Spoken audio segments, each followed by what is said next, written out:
Eh bien, bonjour à tous. Je suis très heureux de tous vous retrouver pour, on y est, l'épisode 10. L'épisode qui nous permet d'écrire l'histoire ce soir. Enfin, ça peut être l'après-midi, si vous nous regardez l'après-midi, ça peut être n'importe quand au final. Choisissez. En tout cas, c'est l'épisode 10 déjà de notre podcast NWATNA sur la chaîne Exposé Catch. Sans plus attendre, je vais accueillir mon partenaire, Fox. Merci beaucoup. Bonjour à tous, bonsoir à tous et à toutes, évidemment. On pense à tout le monde. Je suis très content de vous retrouver pour le 10e épisode. Voilà, c'est un peu un anniversaire finalement. Ça fait plaisir. Ça montre qu'on a réussi à être régulier dans notre concept.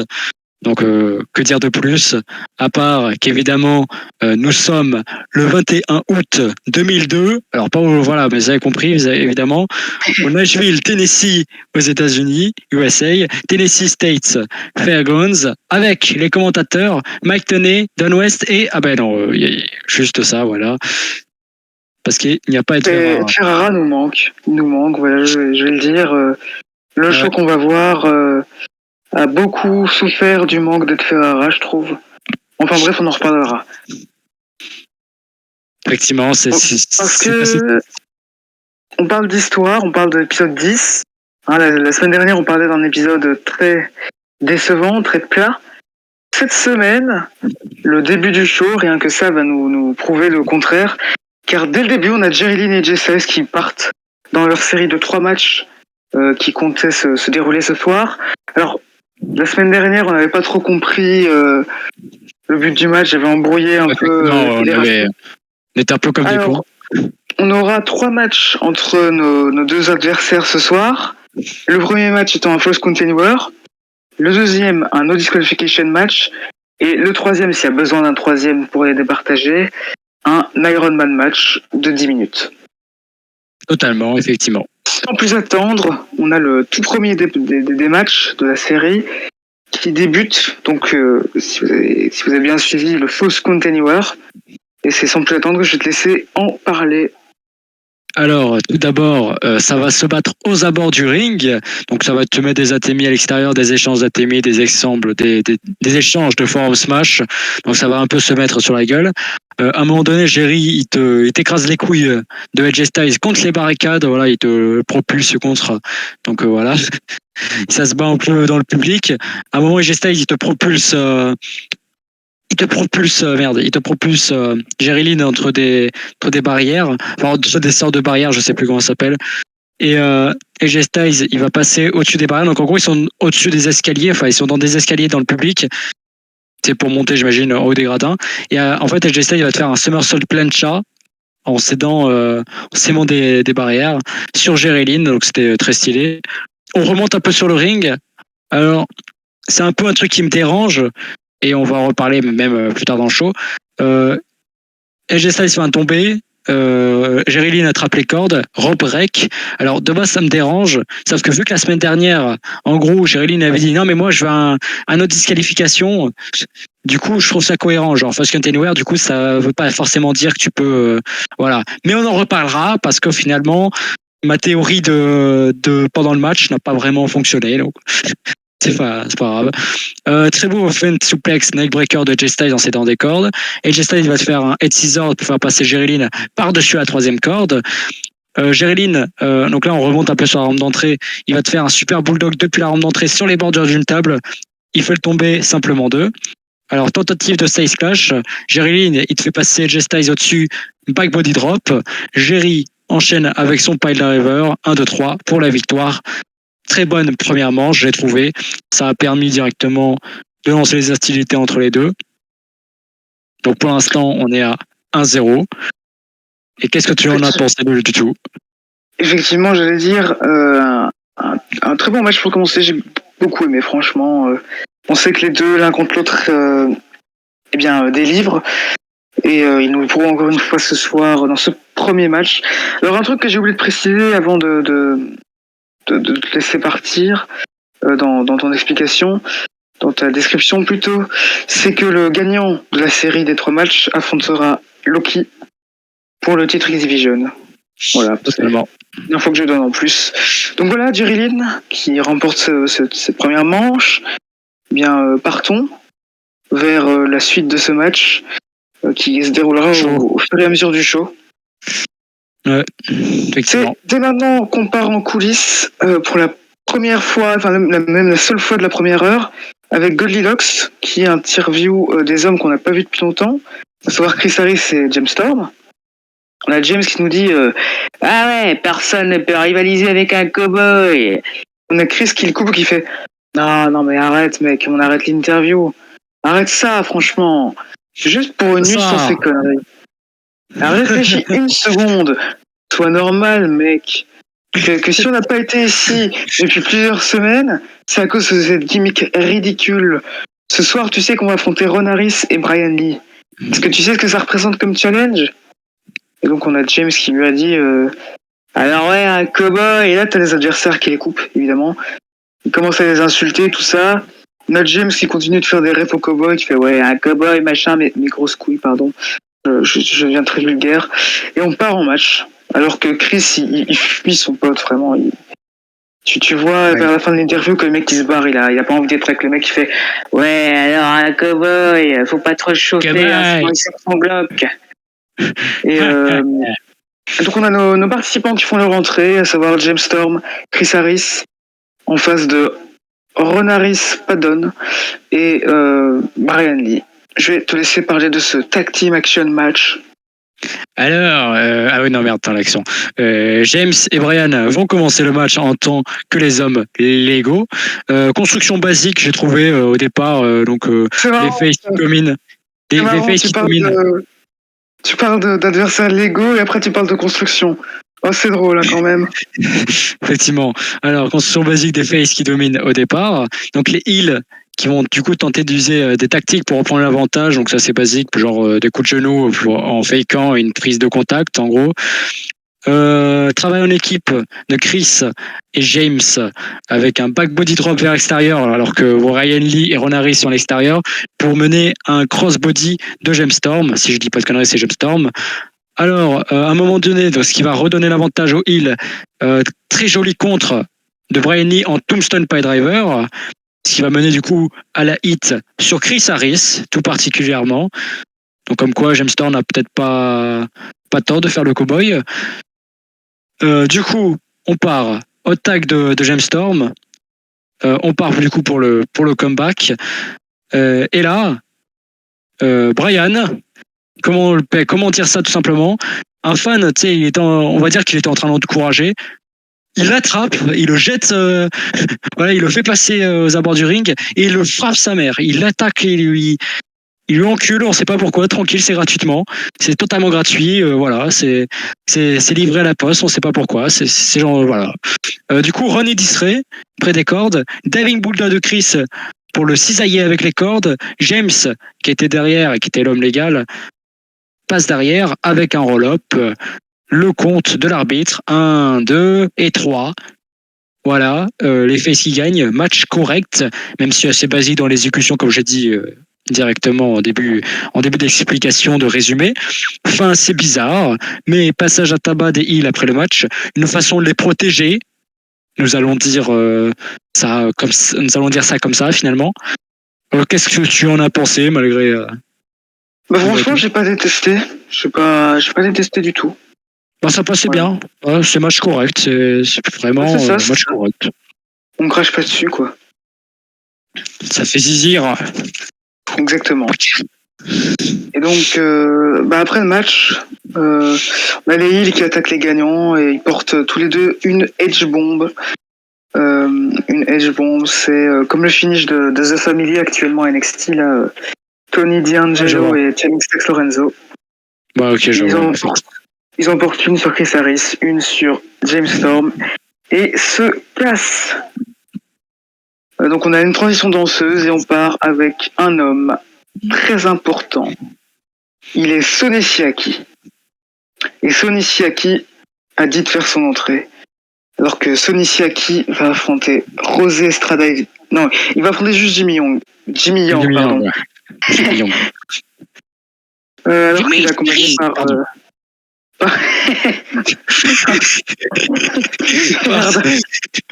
Pardon. Il est accompagné par José Estrada, voilà. Donc ils partent au ring et aussi, je me souviens bien parce que je l'ai pas noté, mais je crois qu'ils se battent déjà sur la scène, voilà. Donc je vais te laisser parler du match. J'ai déjà dit 3 fois cette phrase. La vidéo a commencé il y a 10 minutes. Allez, alors, on commence. Donc du coup, d'ailleurs, c'est un best 2 out of 3 falls. Je sais pas si tu l'as déjà dit, mais oui, je pense que tu l'as déjà dit. C'est un best 2 out of 3 falls. Oh, oui, putain, j'oublie des trucs. Best 2 out of 3 falls. Du coup, ça attaque directement Sony à 2 en haut de la ronde d'entrée, donc ça se free directement, comme tu l'as déjà dit. Sur le ring, du coup, on retourne sur le ring. Jimmy, du coup, va dominer, vu qu'il a eu l'avantage au départ. Il porte un springboard missile dropkick, 1-2 dégagement. Sony revient un peu, il te porte un elevated cutter, 1-2 dégagement. Jimmy reprend l'avantage après cela avec un neckbreaker. Il enchaîne avec son corkscrew moonsault, 1, 2, 3. Il gagne ce premier point. Du coup, directement, donc là, on est à 1-0. Voilà. Pour voir un peu si vous suivez. Sony prend un peu plus l'avantage. Ça se bat à l'extérieur. Et il exécute ensuite sur le ring un beau Moonlight Driver, un Rolling Breaker. Alors, j'ai dit Moonlight Driver. Ok, John Morrison. Alors, ensuite, il met ses meilleurs atémis. Il enchaîne avec une pump handle back suplex avec du ping dans le ceiling de Jimmy Yang. C'est vraiment, il a pris 10 ans le sel, l'enculé. Mais c'était assez innovateur, voilà. C'est pas mal. Domination de Sony Siaki pendant un long moment. Jimmy revient avec un diving spinning wheel kick de la deuxième corde, de troisième corde. Sauf que Sony, il va le couper dans son élan un peu plus tard. Parce que genre là, Jimmy, il enchaînait les diving, spinning wheel kick. À un moment, il voulait te faire un tornado de DDT. Tony Siaki le repousse, le coupe dans son élan avec un swinging neckbreaker. 1, 2, 3. Directement, je sais pas pourquoi. Voilà. Donc du coup, là, on passe directement à la finale. Jimmy Yang, il tente de partir sur des soumissions à la jambe. Donc peut-être pour essayer de reprendre le dessus, parce que là, disons que le deuxième round a été un peu plus compliqué pour lui, donc là, il faut qu'il reprenne le dessus avec des tactiques, on va dire ça comme ça. Superplex de Sony Siaki, c'est que Jimmy Yang, il se relève directement pour porter un Shining Wizard, c'est-à-dire qu'en fait, en gros, il a fait une Dijak, c'est-à-dire il s'est relevé d'un coup, il a porté une prise, mais après, il a scelle. Voilà, il a scelle, il reste au sol, il a scelle juste avec du ping, on va dire. Mais il y avait du très bon ping. C'est du ping un peu lointain, mais au moins il la scelle. C'est ce qu'on retiendra dans l'histoire. Jimmy, il prend un avantage un peu plus consistant. Super neckbreaker en haut de la troisième corde de Jimmy Yang. Ça ne fera finalement aucun compte vu qu'il n'y a pas eu de compte. Slotfest entre les deux qui démarre après s'être relevé. Small package de Jimmy, dégagement. Rouré distrait l'arbitre alors que Jimmy fait un roll-up. Ça laisse le temps à Sony de renverser le tombé en mettant une main dans les cordes quand l'arbitre commence à compter. 1, 2, 3. Victoire de Sony Siaki en 2-1. C'était un très bon match avec une bonne construction de match qui était assez logique, j'ai trouvé. Donc, voilà, je te laisse en communiquer davantage. Putain, j'adore dire ça, moi. Communiquer davantage. Putain. Ben écoute, j'ai beaucoup aimé ce match-là aussi, vraiment. Jimmy Yang, je suis désolé, mais il délivre, hein, il est trop fort ce type. Ouais. La puissance, c'est des poils de riz. Pardon. Mais arrête, on va avoir des problèmes. Bon, moi, ce que je voulais dire, c'est plus que Jimmy Yang, j'ai déjà suivi son travail à la WCW, avec toi d'ailleurs, et on avait déjà vu que le mec est excellent, quoi. Et spectaculaire. Voilà. Et Sony Siaki, on peut pas en dire moins, on peut pas en dire autant. Il est vraiment très très très bon. Bah, Sony Siaki, je pense qu'on n'est pas les seuls à ne pas le connaître avant son travail à la TNA. Et là, franchement, il ne fait que ses preuves. Ah, moi, il m'éclate de rire. C'est All Hit Don't Miss, c'est excellent. Non, c'est le divertissement, disons les termes. Comme il disait au début, ne regardez pas le cul putain. Ne regardez pas le cul de Sony Siaki. Merci, c'est ce que je voulais dire. Enfin bref, après un excellent match, passons à la suite. Et en parlant de la suite, évidemment... A wild slapnuts appears. Double J. Jab. Donc il débarque et il dit j'en ai marre, ils m'ont volé ma chance au titre mondial, au titre par équipe, je vais trouver Bob Armstrong. Et là où leur attaque. Voilà, comme déjà la semaine dernière, à chaque fois, Jeff Jarrett respire. Là où leur attaque. Et il leur rue de coups, mais la sécurité les sépare. Et c'est tout. Lawler est dans le ring, Goldilocks le rejoint et lui demande que Jarrett a évidemment fait pour l'énerver à ce point.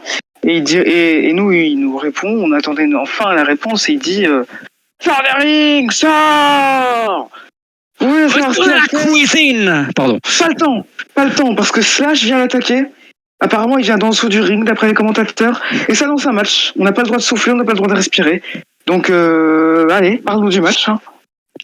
Alors, le match, bon, du coup, ça démarre directement, comme tu l'as dit.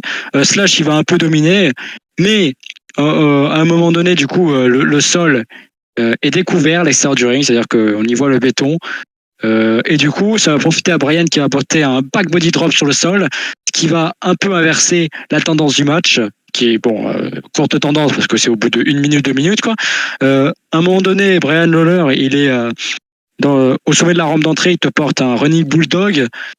Donc voilà, au KLM, il a eu qu'une seule mission, c'est abattre l'ennemi. Et voilà, du coup, c'est comme c'est ainsi. Alors Brian, il va vouloir prendre une chaise. Et comme la semaine dernière, t'as le même fan qui lui en empêche carrément. Genre vraiment, ça va devenir un running gag ou... On parlait de running bulldog, maintenant on va parler de running gag. Incroyable ça. Alors, du coup... Slash, il va en profiter quand Brian il va remonter, il va essayer de remonter sur le coin. Il va te faire un superplex, 1, 2, dégagement. Ça s'échange dès low blow carrément. C'est-à-dire que alors Brian Lawler, lui, il va le cacher le low blow, il va faire un petit coup de pied discret. Alors là, par contre, Slash, la subtilité, on s'en branle. Hein. Lui, il le fait presque devant l'arbitre. L'arbitre, il a regardé, il a dit ok, il a frappé dans le ventre, c'est valide. Voilà, c'est exactement ce qu'il s'est dit. Au final, Brian, il va réussir à porter sa diving leg drop du haut de la 3e corde pour la victoire. Tout ce que j'ai à dire, match qui existe, c'est déjà pas mal. Ou pas. Voilà. C'est tout ce que j'ai à dire. Il n'y a rien à en dire. Je suis pas intéressé par Brian Lawler. Slash, pourquoi frère? Qu'est-ce que tu fais là? Pourquoi le mec qui l'a invité même? Non, mais c'est bon, crâne d'œuf, là tu vas retourner. Tu vas retourner à la ferme, tu vas pas te casser les couilles longtemps. Pardon, c'était totalement gratuit. Eh bien, c'est exactement ce que dit Bob Armstrong et Jeff Jarrett en coulisses. Juste après, ils se roulent dessus et ils disent ce que tu viens de dire, vraiment. Moi, tu n'as fait que traduire, c'est bien. Et on a Jeff Jarrett qui le menace. Et c'est la fin du segment. Car on repart dans un match où nous avons les SATs qui font leur entrée, évidemment suivis par Amazing Red, pour affronter Loki, le champion X-Division, dans un Fatal 4-Way à élimination pour le titre du même nom. Et nous sommes repartis dans un match. Bon, déjà, je vais le dire, ça fait, je pense, c'est la 3e fois qu'on voit cette stipulation. Bon, je sais pas, faites juste un Fatal 4-Way, arrêtez de casser les couilles à un moment donné, je sais pas. Non, je sais vraiment que cette stipulation me saoule au plus haut point. Alors, on commence avec Loki qui va vraiment se faire attaquer par tout le monde. C'est évident parce que bon, les 3 autres, rien que la semaine dernière et l'autre semaine, bon, c'était il y a un mois qu'on l'avait commenté, ils étaient ensemble. Donc c'est assez logique qu'ils se mettent à 3 sur Loki. Sauf qu'il prend quand même l'avantage. Voilà, parce que faut pas abuser non plus. C'est le champion X-Division. Et jusqu'à que du coup Amazing Red revienne le calmer avec un dropkick. Alors, il voulait faire un springboard dropkick. Bon, il a un peu, je sais pas, on sait pas, voilà. Au final, il a juste voulu s'approcher de Loki plus rapidement, on va dire. Du coup, il a juste fait son dropkick ensuite. Voilà. Tant DDT en s'étant des corps de Rosé. Et c'était plutôt magnifique. C'est pour ça que j'ai noté, parce que Rosé, pour le coup, Rosé Maximo, ça va. Alors, SAT vont faire un double bulldog en équipe, 1-2, simplement 2. Springboard C-Scissor de Loki sur Roel, double curling rolling Enziguri de Loki sur SAT, donc sur Roel et Rosé. Donc en même temps, doublé, voilà. Roel, il porte Loki.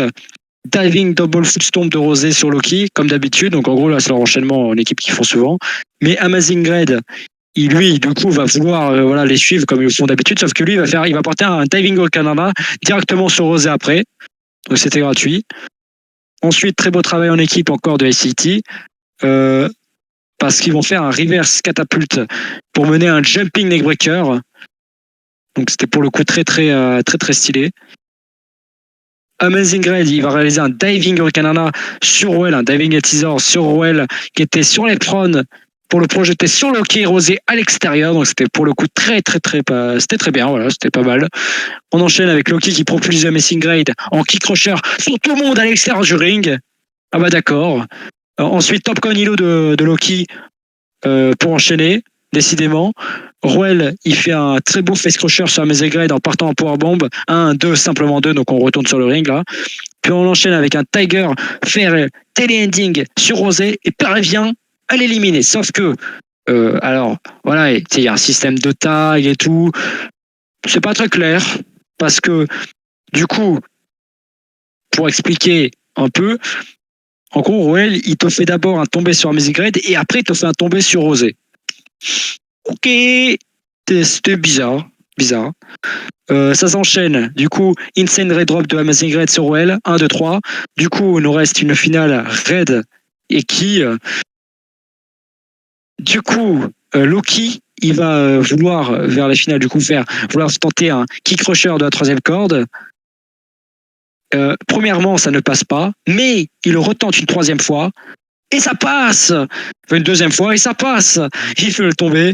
1, 2 et 3. Compte de 3. Très bon match encore une fois avec des beaux spots, malgré des règles moyennement respectées, qui m'a un peu dérangé, qui fait que le match, je le trouve très bon, disons, parce que voilà, on va pas abuser, mais voilà, les règles.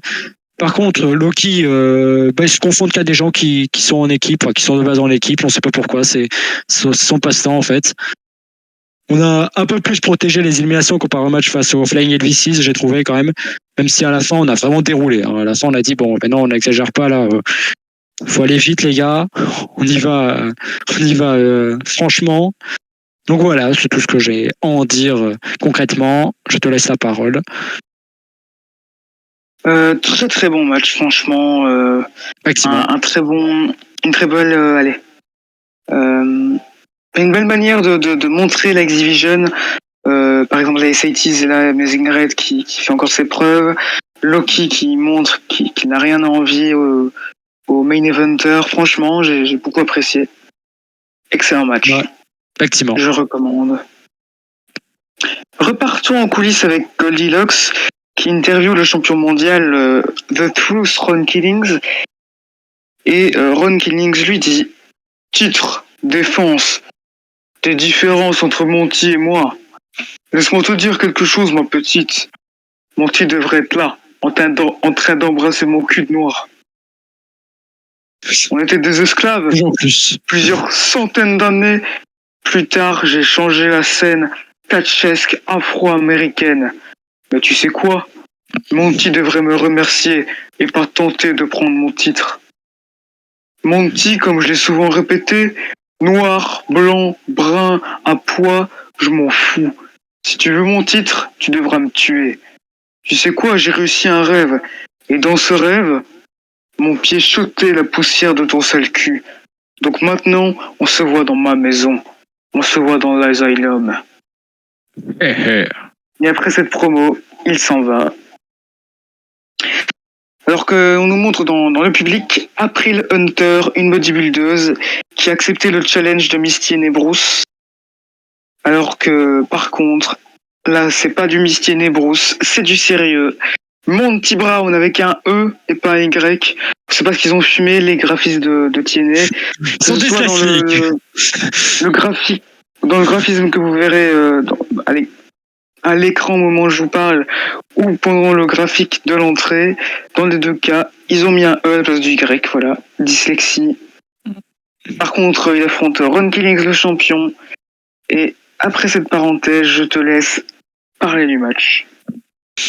Alors du coup, Monty va vite prendre l'avantage Et il montre directement qu'il est un challenger solide sur ses appuis, qui peut se révéler très dangereux pour Ron Killings, qui est d'ailleurs sa première défense. Hein. On rappelle.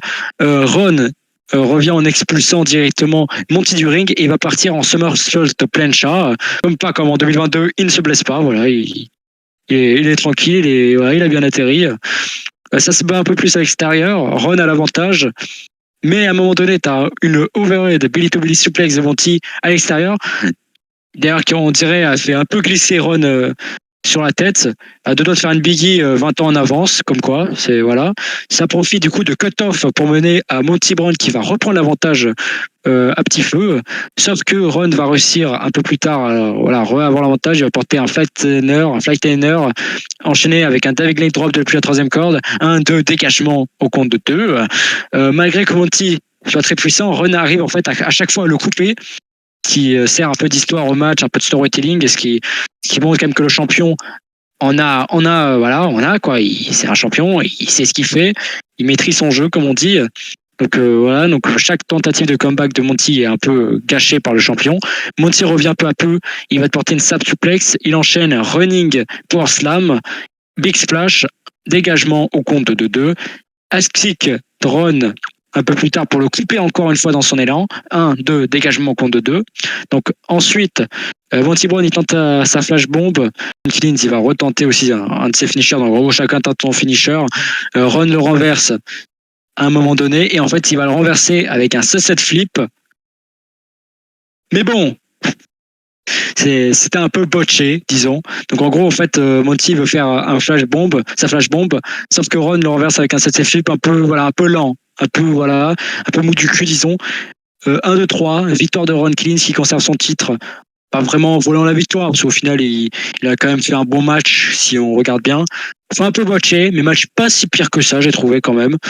Même si, bon, encore une fois, le titre NWA est encore un mid-card et pas vraiment en main event, c'est notable. C'est encore le Easy Vision qui prend un peu le dessus, disons. Après le match, t'as Jeff Jarrett qui vient attaquer les deux après le match avec une chaise. Bray Lawler s'y mêle une énième fois dès qu'il y a Jeff Jarrett. On ne sait pas pourquoi, il a un agenda. L'agenda est réel. Ça se met à plusieurs sur Jeff. Là, ça tente un chair shot. Et du coup, c'est Bray Lawler qui a la chaise.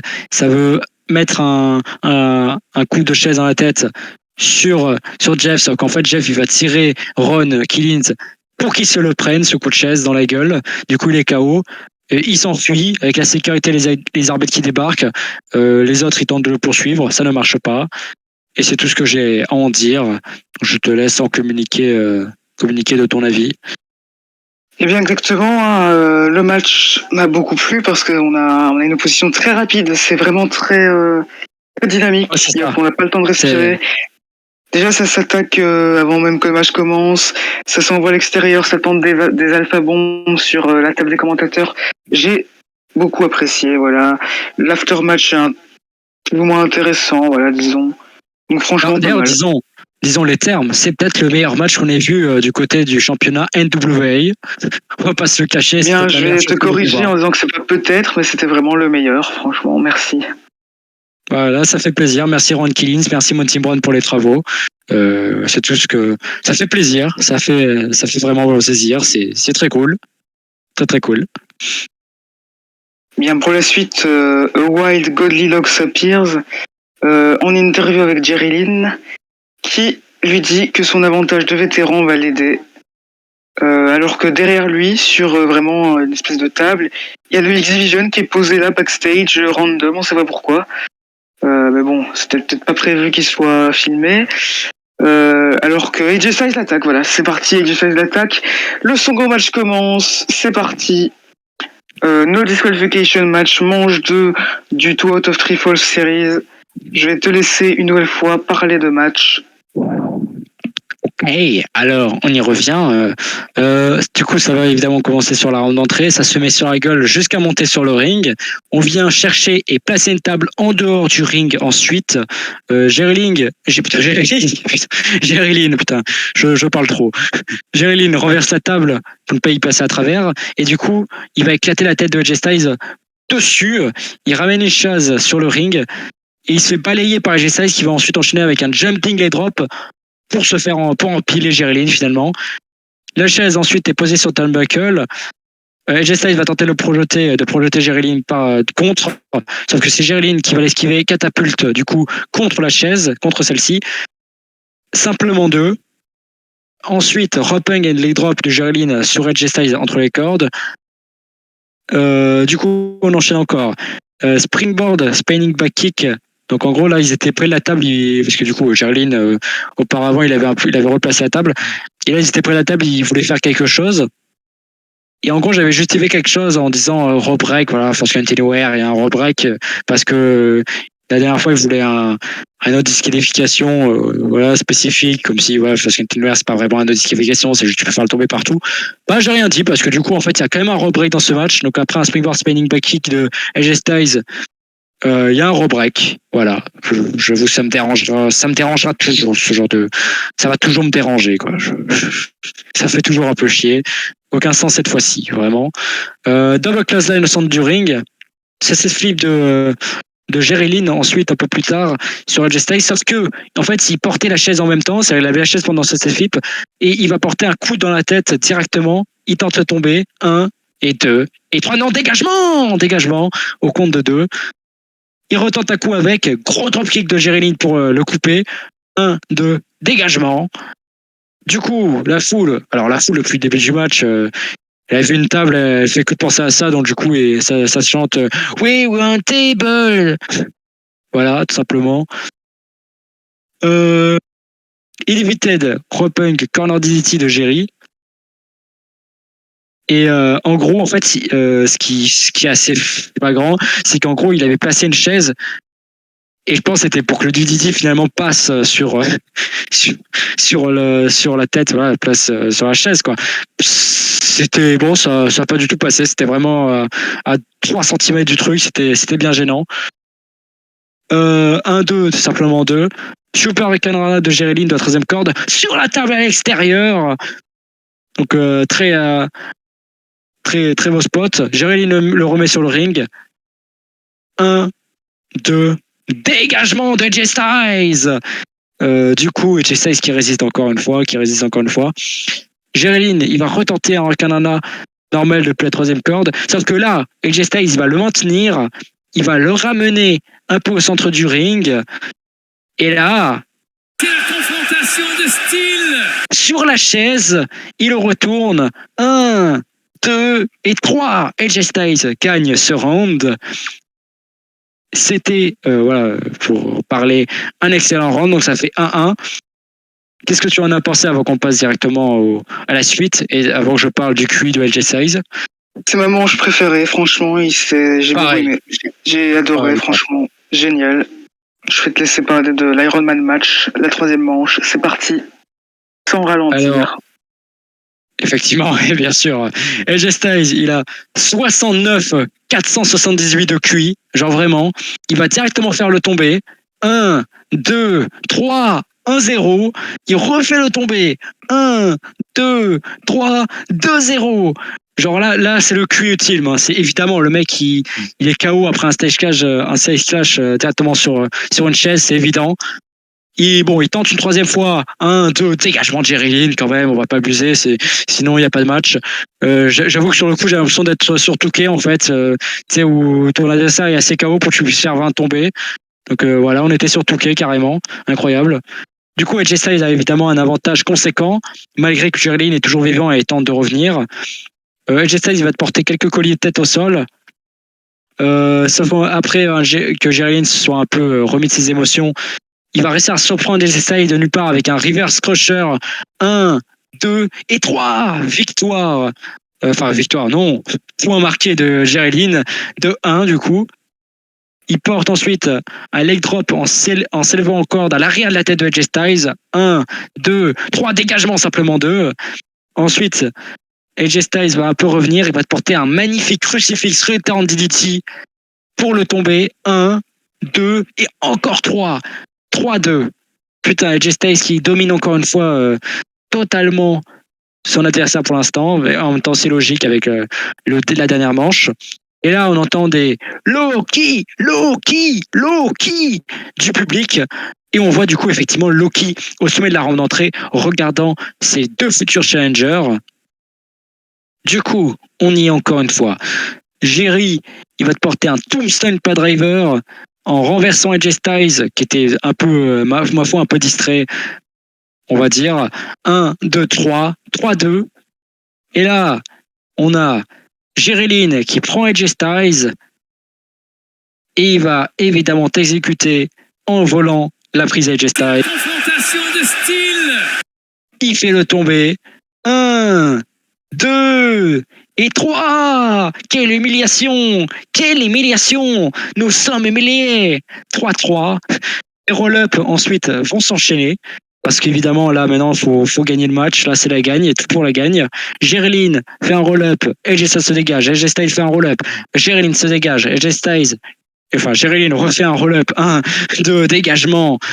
Sauf que le temps commence à s'épuiser et le match se conclut au final sur une égalité.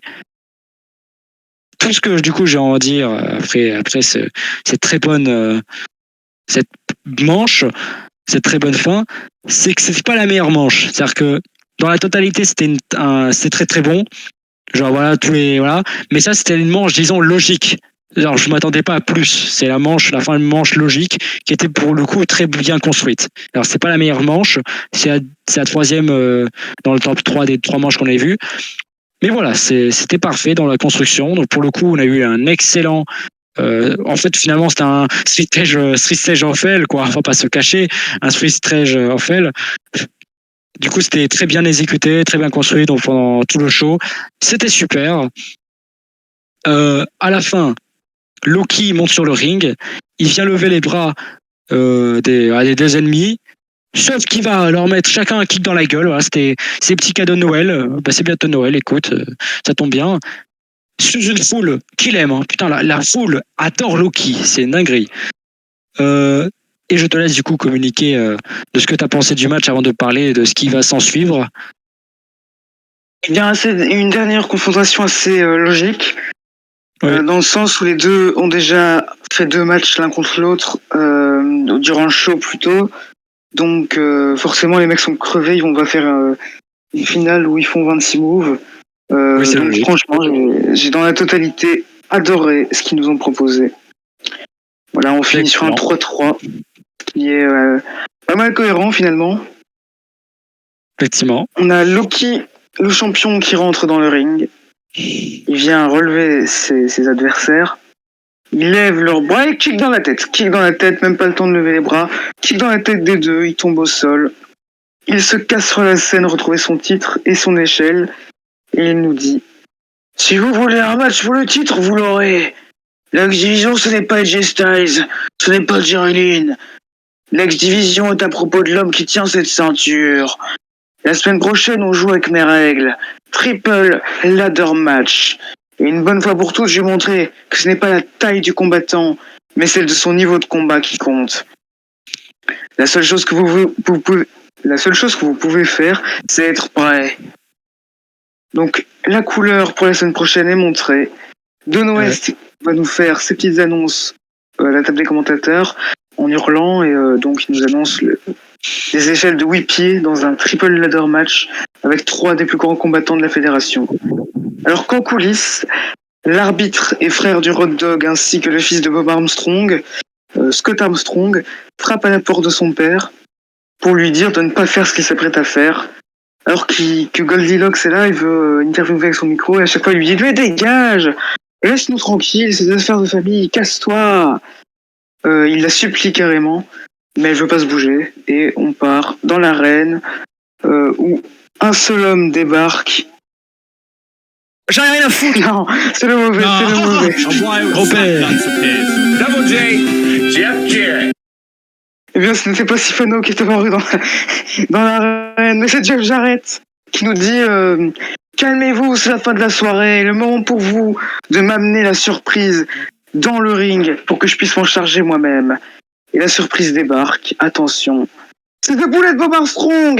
Il est de retour. Oh mon Dieu. 60 ans, mais pas une ride. Papy vient affronter Jeff.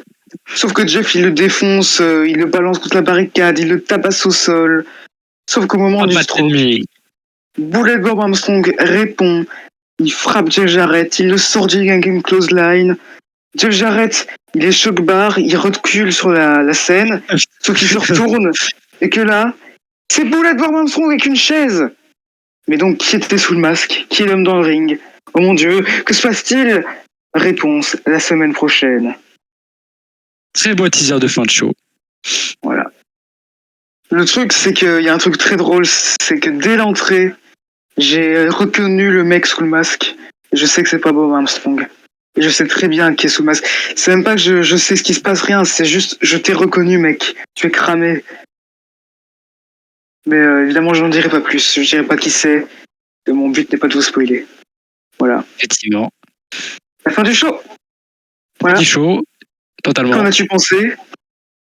Alors déjà, bon voilà, si on peut parler de ça, le triple leader match pour la prochaine semaine, ça me fait panter. Ah, si je dois être honnête, ce que j'ai pensé du show en général, plus sérieusement, c'était un très bon show. C'était vraiment un très très bon show. Genre, alors on a eu beaucoup de matchs, vous l'avez remarqué.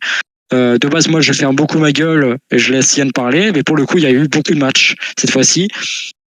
Et pour le coup, ça servait. Voilà, il fallait un peu, vu que il y a souvent des shows comme ça, voilà, il n'y a pas vraiment de PPV, hein, voilà. Bon, ça s'appelle des PPV sur Cage Match, voilà. Mais du coup, je trouvais que ce show était très utile et qui menait à quelque chose de très bien, c'est-à-dire on fait avancer un peu les histoires avec des matchs en faisant affronter les concurrents, les rivaux. C'était très utile pour moi. J'ai trouvé du coup le show dans sa totalité très très bon dans ce style, très très très rythmé. J'ai trouvé, c'est passé comme une lettre dans la poste. C'était super, c'était excellent dans ce côté-là. Alors, on dit pas dans la poste, je vais aller me faire enculer. Et franchement, c'était vraiment un plaisir. Alors évidemment, voilà, évidemment, les shows doivent pas toujours être comme ça. Parce que le but, c'est quand même de faire avancer des histoires avec des segments, avec des fils rouges. Et j'ai trouvé du coup que la fin me permettait de remettre un peu des segments en avant avec Jeff Jarrett et le teasing de fin de show. Donc du coup, c'est pas mal. C'est pas mal. J'ai pas plus à en dire. On a eu vraiment de la qualité in-ring. On a eu de la qualité un peu partout. C'était vraiment super. On a eu même les trucs qui pourraient être un peu plus bas. C'était court. Donc du coup, ça allait. C'était correct. C'était pas mauvais. Au mieux, c'était passable. C'est-à-dire que tu le regardais, t'étais pas en mode oh, allez, cassez-vous. Voilà, ça allait. C'est tout ce que j'ai en exprimé finalement. Je te laisse conclure toi-même ton avis sur ce show. Épisode très très appréciable, pas de merde qui nous fait chier, voilà, je veux dire les termes vulgaires. Des matchs. Je suis pas le plus grand fan d'un show où tu mets que des matchs en rafale. Hein. Je vais citer d'exemples. Mais sinon j'aurai des problèmes. AEW, pardon. Et encore, mais non. Et encore, t'es un peu obligé sur ce coup-là parce que vu que c'est que des shows, des shows pay-per-view, en fait, chaque semaine, c'est un sort de pay-per-view weekly, du coup, c'est un peu compliqué. En gros, il n'y a pas de vrai pay-per-view. Enfin, si vous voyez le truc, il y a vraiment que des sortes de weekly. Du coup, c'est un peu logique de faire un show comme ça, au final. Mais ouais, c'est sûr que si WWE font ça un jour, c'est bizarre. Et W, s'ils font ça un jour, c'est bizarre. Donc, voilà. Ce que je disais, c'est que le show est très plaisant, quoi. C'est dynamique, on a de la différence dans les matchs, on a IP pour la semaine prochaine, enfin franchement, c'était vraiment un excellent show, j'ai adoré. Ouais, c'était parfait. Complètement posé la semaine dernière, j'ai adoré ce show. Je vais faire un point sur... Alors attention, la semaine dernière, c'était pas un mauvais show. C'était un show moyen qui, en fait, ne remplissait pas vraiment nos attentes après les derniers épisodes qu'on avait pu voir. C'était juste un show vide, quoi. Voilà, c'est un show à oublier, quoi. C'est un show, tu l'oublies, tu l'as vu, tu l'oublies. C'est un point, c'est tout. Et on n'a pas vu les autres. Ce que je disais justement, c'est que j'allais faire un point sur les absents. que ce soit cette semaine ou la semaine dernière. On nous avait annoncé un dive talking avec la plus grande star de la télé, tout ça, mais pas là. Effectivement. David Young, toujours porté disparu. Alicia, c'est le gars qui assiste. Eh bien, tu sais quoi, je voulais la mettre dans la liste, sauf que j'avais complètement oublié son nom. Tu vois. Donc heureusement que c'est là. Incroyable. Les disciples de la Nouvelle Église, bah écoute, depuis que Malice est décédé, on les voit plus. De toute façon, on a eu Slash en fait. On a eu Slash, je suis complètement con. Je suis complètement débile. Gran Apollo. Apollo, effectivement. Apollo, lui, il voulait un shot au titre mondial et il a disparu. Effectivement. Alors évidemment, je vais pas parler des femmes comme Francine, Jasmine Sinclair et Blue Mini. Eux, ils sont morts aussi. Putain, j'avais cité Blue Mini, ça me fume de rire. Il y a eu un début d'intrigue. En fait, ça s'est oublié en 2-2, en fait. Et pour finir, un homme, là, je comprends le moins. Scott Hall. T'es où, frère? C'est vrai! Scott Hall!